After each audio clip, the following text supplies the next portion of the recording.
Shalom. Let my people go.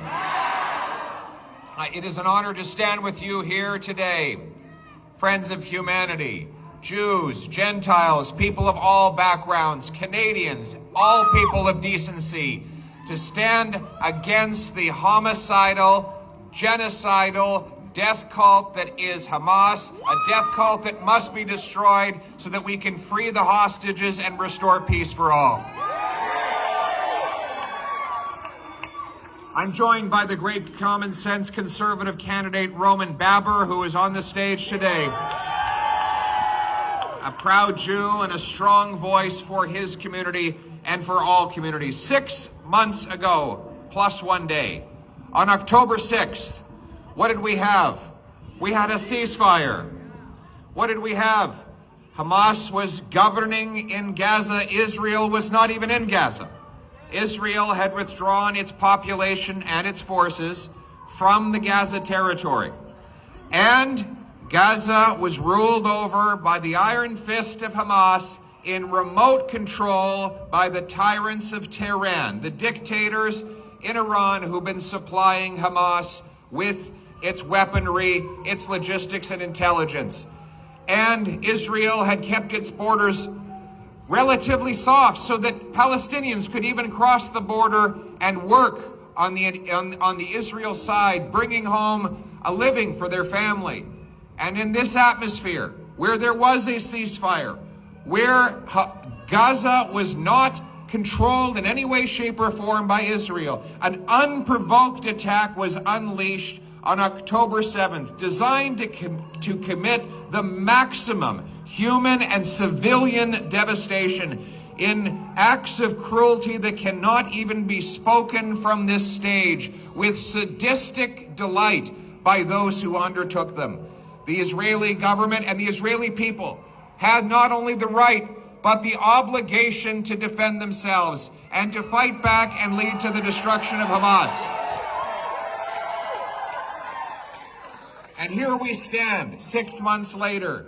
Families continue to be tormented by the loss or captivity of their loved ones. Many have already been killed. The biggest attack on the Jewish people since the Shoah. And may all those that have been lost, may their memories be a blessing to us all. May they not have died in vain. May we have the courage to stand with them abroad.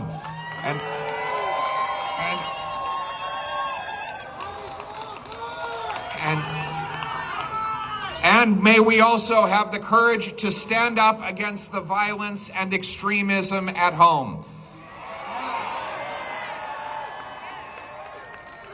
I believe in freedom of speech.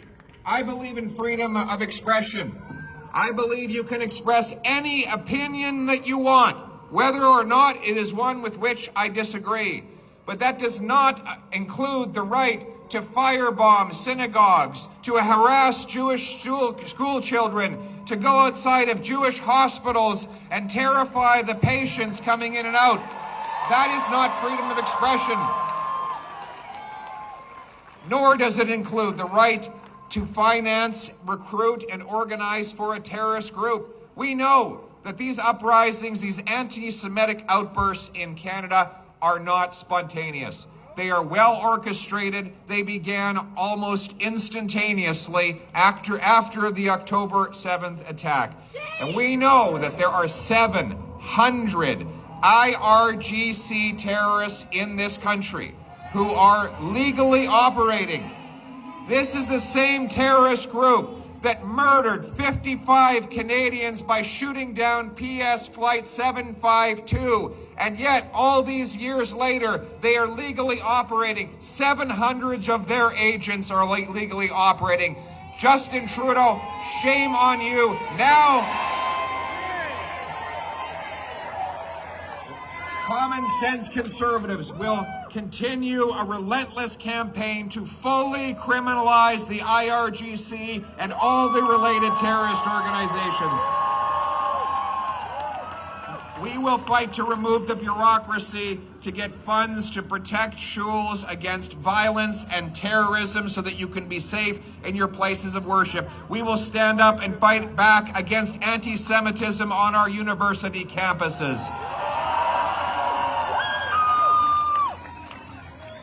And we, on the global stage, we will always be a voice for peace. We do believe in the eventual creation of a Palestinian state living in peace next to a Jewish state.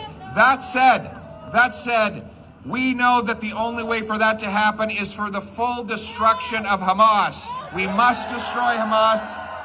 We must return the hostages. And we know that the Jewish people, the Aboriginal people of Israel who have been on the land for thousands of years will be there thousands of years from now,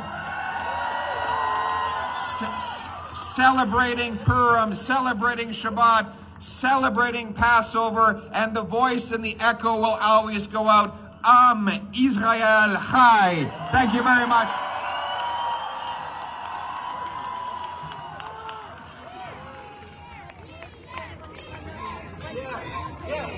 Yeah.